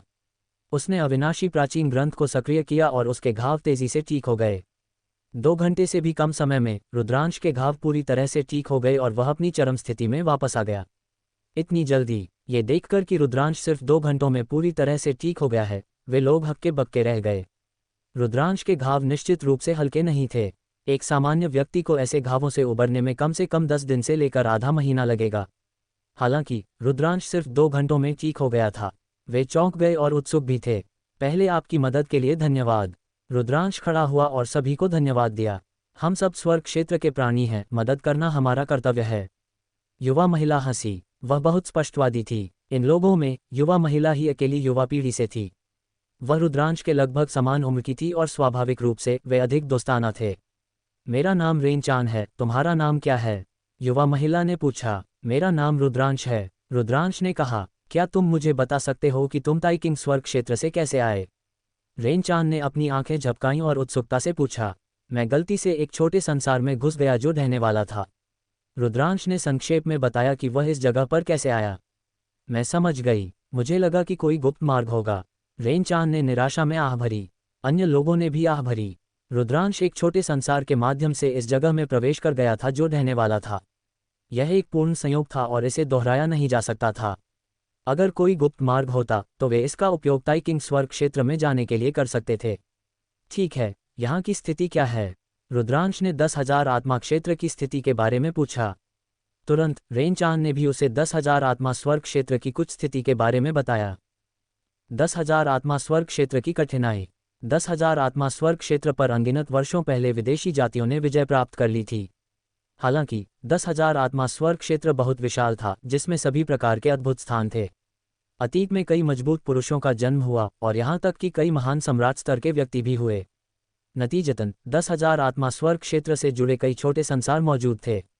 इन छोटे संसारों के अधिकांश प्रवेश द्वार बहुत अच्छी तरह से छिपे हुए थे और उन्हें ढूंढना मुश्किल था। जिस स्थान पर रेन-चान और अन्य लोग रहते थे वह उन्हीं अत्यंत छिपे हुए छोटे संसारों में से एक था। हालांकि विदेशी जातियों ने 10,000 आत्मा क्षेत्र पर कब्जा करने के बाद उन्होंने उन छोटे संसारों और छिपे हुए स्वर्ग क्षेत्र के प्राणियों की तलाश के लिए बड़ी संख्या में विशेषज्ञ भेजे। इतने वर्षों तक स्वर्ग क्षेत्र के अनगिनत विशेषज्ञ बहकाए गए और छोटे संसारों को ढूंढकर तोड़ दिया गया। अब 10,000 आत्मा स्वर्ग क्षेत्र में छोटे संसारों में स्वर्ग क्षेत्र के बहुत कम प्राणी बचे थे। बाकी बचे हुए लोग जीवित रहने के लिए संघर्ष कर रहे थे। इसलिए जब उन्होंने सुना कि रुद्रांश ताइकिंग स्वर्ग क्षेत्र से आया है तो वे इतने उत्साहित थे। 10,000 आत्मा स्वर्ग क्षेत्र में स्थितियां बहुत कठिन थीं। वे नहीं जानते थे कि विदेशी जातियां कब उनके छोटे संसारों को ढूंढ लेंगी और उन पर कब्जा कर लेंगी। 10,000 आत्मा स्वर्ग क्षेत्र में उन्हें हर समय खतरे का सामना करना पड़ता था। बेशक वे खेती करने के लिए ताइकिंग स्वर्ग क्षेत्र जाना चाहते थे। इस बार हम एक खदान की तलाश में आए थे और कुछ कच्चे रत्न हथियाना चाहते थे। मुझे उम्मीद नहीं थी कि मैं आपसे मिलूंगी, रेन-चान ने ये कहते हुए आह भरी। रुद्रांश पूरी तरह से समझ चुका था। रेन-चान और अन्य लोग एक ऐसे छोटे संसार में छिपे हुए थे जहां कोई कच्चे रत्न की खदान नहीं थी। अगर ये लंबे समय तक चलता रहा तो उनके कच्चे रत्न खत्म हो जाएंगे। कच्चे रत्नों के बिना वे खेती कैसे कर सकते थे? इसलिए वे जोखिम उठाकर कच्चे रत्न की तलाश में बाहर आए थे। हालांकि 10,000 आत्मा क्षेत्र की अधिकांश अयस्क शिराओं की रखवाली विदेशी जातियों द्वारा की जाती है। उन्हें प्राप्त करना आसान नहीं है। ये खतरनाक है। हम पास की एक छोटी खदान में जाने की योजना बना रहे हैं। भाई रुद्रांश, क्या आप हमारे साथ चलना चाहेंगे? रेन-चान ने पूछा। ठीक है, रुद्रांश ने सहमति दी। अब जब 10,000 आत्मा क्षेत्र के लोग सभी विदेशी जातियों से थे और स्वर्ग क्षेत्र के लोगों से मिलना दुर्लभ था तो रुद्रांश स्वाभाविक रूप से उनके साथ जाना चाहता था। अन्यथा अकेले यात्रा करना अधिक खतरनाक होता। तुरंत समूह ने जगह छोड़ दी और सावधानी से एक निश्चित दिशा में चला गया। रास्ते में उनका सामना किसी और विदेशी जाति से नहीं हुआ।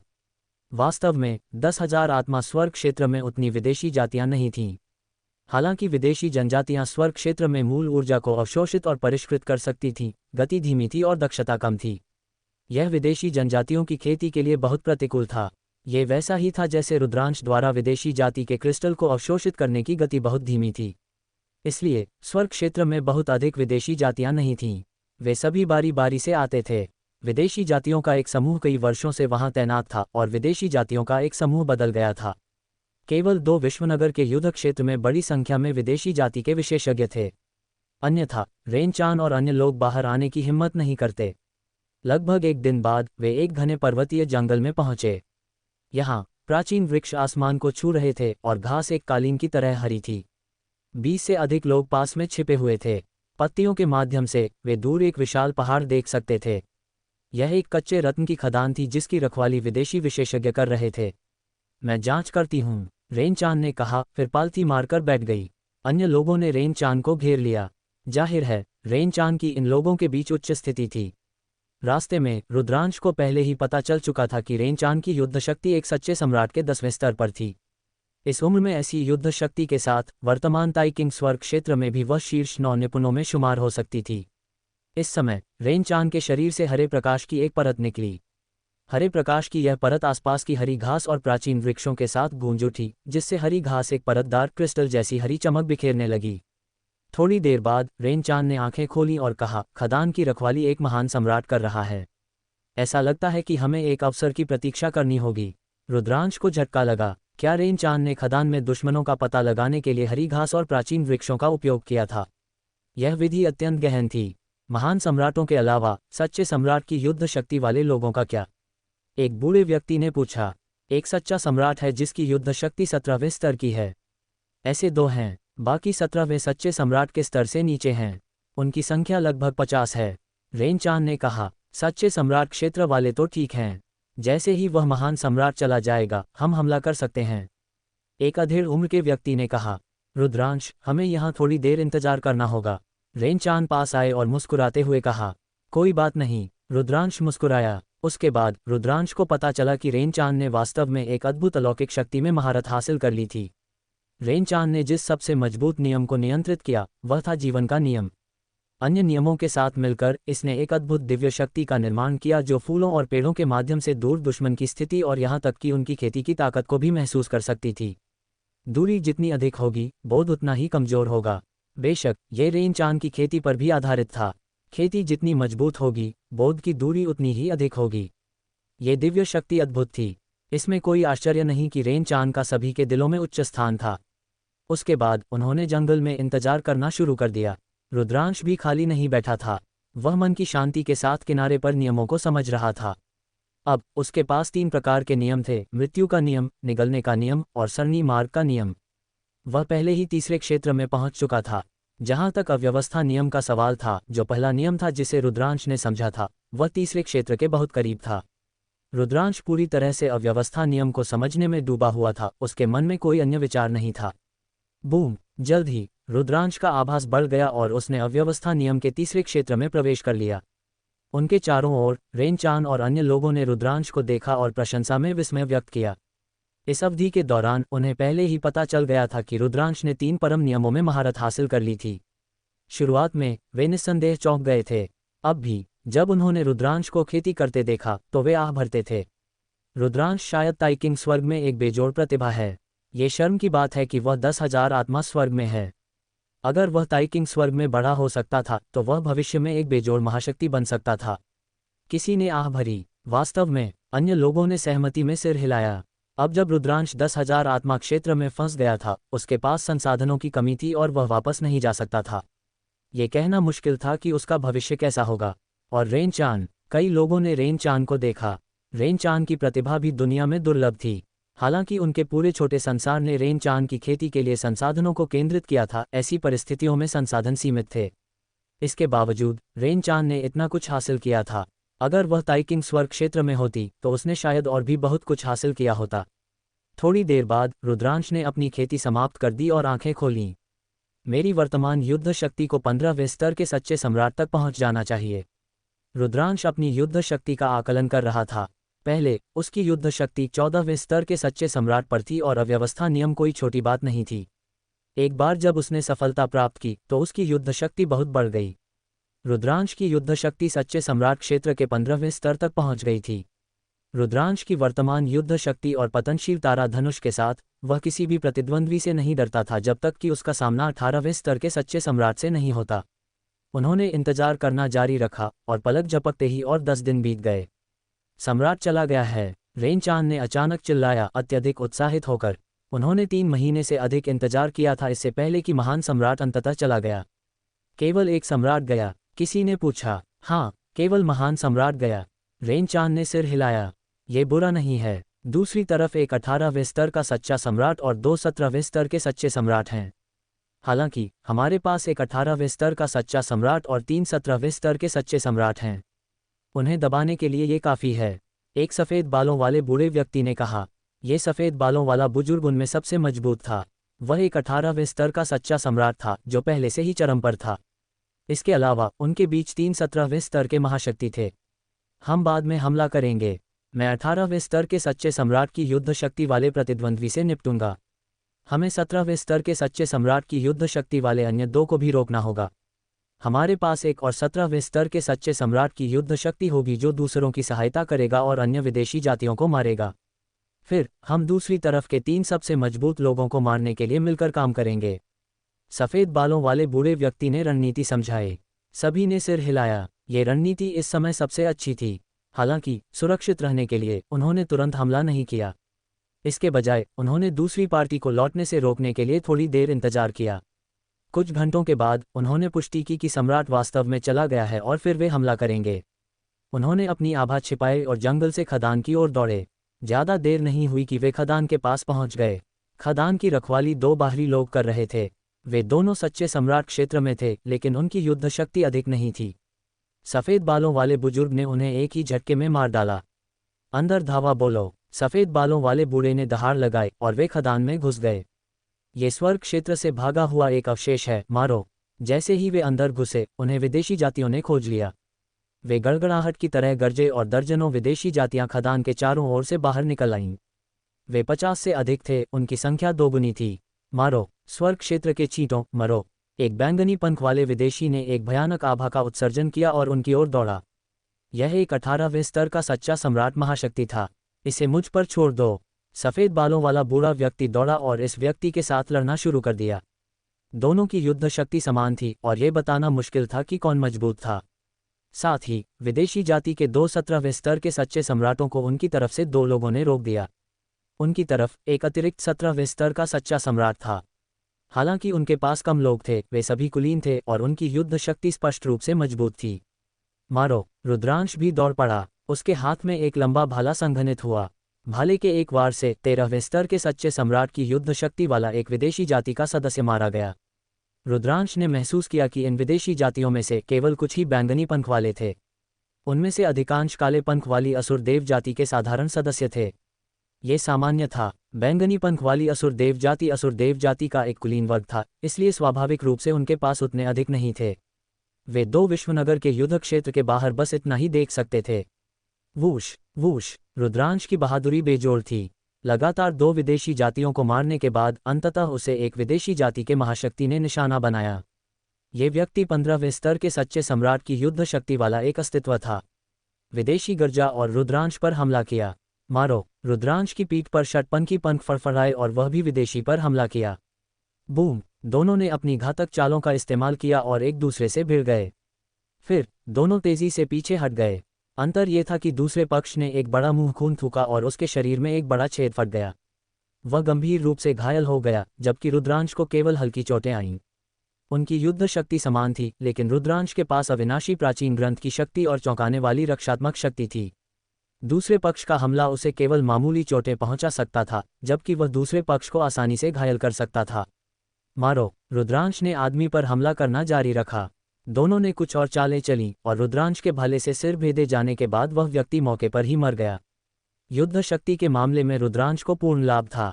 बेशक समान युद्ध शक्ति का मतलब यह नहीं था कि वे एक ही खेती क्षेत्र के थे। वास्तव में दूसरे पक्ष का खेती क्षेत्र रुद्रांश की तुलना में बहुत अधिक था। हालांकि रुद्रांश की युद्ध शक्ति मजबूत थी और वह अपने स्तर से ऊपर लड़ सकता था, इसलिए उसकी युद्ध शक्ति समान थी। इस समय रुद्रांश की टीम को पूर्ण लाभ था। वे सभी शक्तिशाली युद्ध शक्ति वाले कुलीन थे।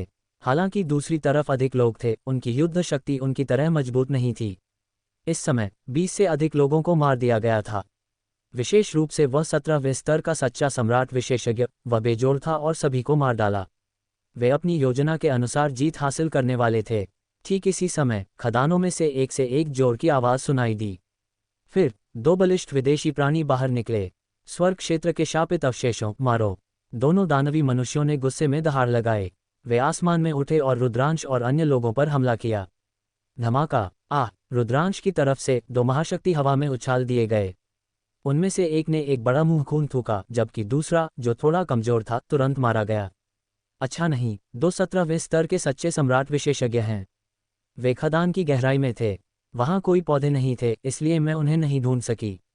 रेन चांद चिल्ला उठी। अच्छा नहीं, अन्य लोग भी चौंक गए। दूसरे पक्ष में 2 और 17वें स्तर के सच्चे सम्राट थे। इस तरह उनकी उच्च स्तरीय युद्ध शक्ति नुकसान में थी और वे हारने वाले थे। स्वर्ग क्षेत्र के अवशेष, मरो।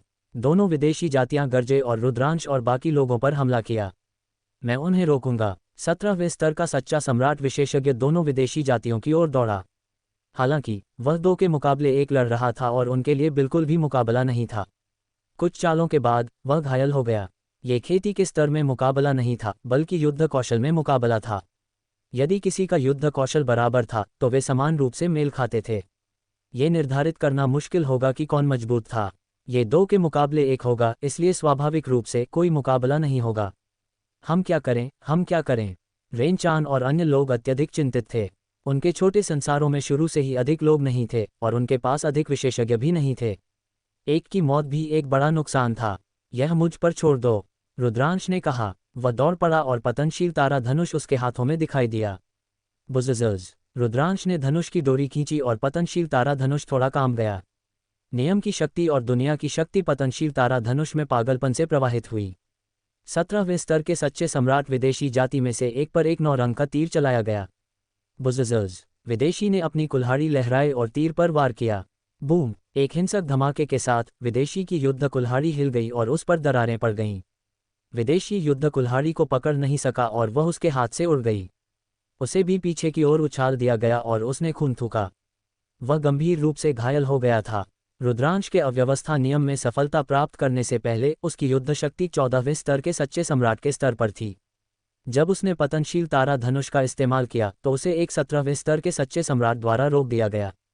हालांकि अब जब रुद्रांश ने अपने अव्यवस्था नियम में सफलता प्राप्त कर ली थी तो पतनशील तारा धनुष की शक्ति एक बड़े अंतर से बढ़ गई थी। एक 17वें स्तर का सच्चा सम्राट इसे बिल्कुल भी सहन नहीं कर सका और रुद्रांश के तीर से गंभीर रूप से घायल हो गया। वूश! फिर रुद्रांश ने गंभीर रूप से घायल विदेशी पर एक और तीर चलाया। इस बार दूसरी पार्टी अब और विरोध नहीं कर सकी और रुद्रांश द्वारा हवा में गोली मारकर मार दी गई।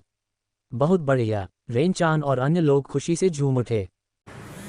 अगर हमारा वीडियो आपको अच्छा लगे तो लाइक कमेंट शेयर ज़रूर करना और अगले वीडियो के लिए कमेंट ज़रूर करना।